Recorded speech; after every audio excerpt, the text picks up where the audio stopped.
Justin, thank you very much. 7:35 is your time right now. A nonprofit government watchdog group called OpenTheBooks.com has found that when Nashville Mayor Freddie O'Connell took the oath of office back in September, taxpayers picked up some of the tab for the inauguration, while his campaign covered the rest of that.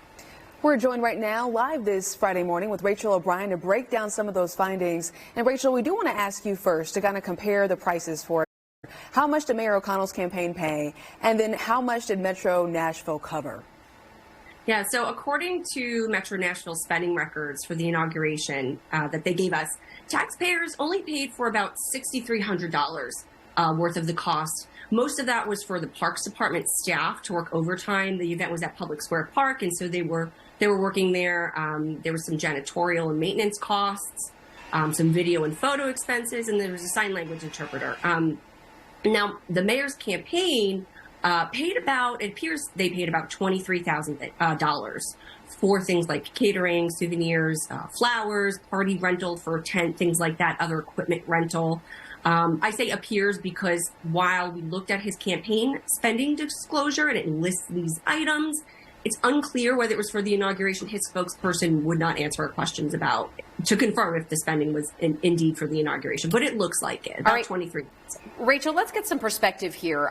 The way that Nashville does this, how does that stack up to the way that other cities pay for their inauguration events? Yeah, so this was a very low-cost event. Some major cities require the mayor-elect to pay for all of the costs of the inauguration. They're not allowed to use any taxpayer funds. So New York City, LA, Boston, DC. But especially in the case of, say, New York City, that's $1 million or $2 million event. So this is a very sort of basic ceremony. In Austin, we look at Austin, their mayor took office last January. That was also a pretty basic ceremony. That was paid for by the city. Okay. And so we've seen some cities get in hot water, spending a lot of taxpayer money on inaugurations.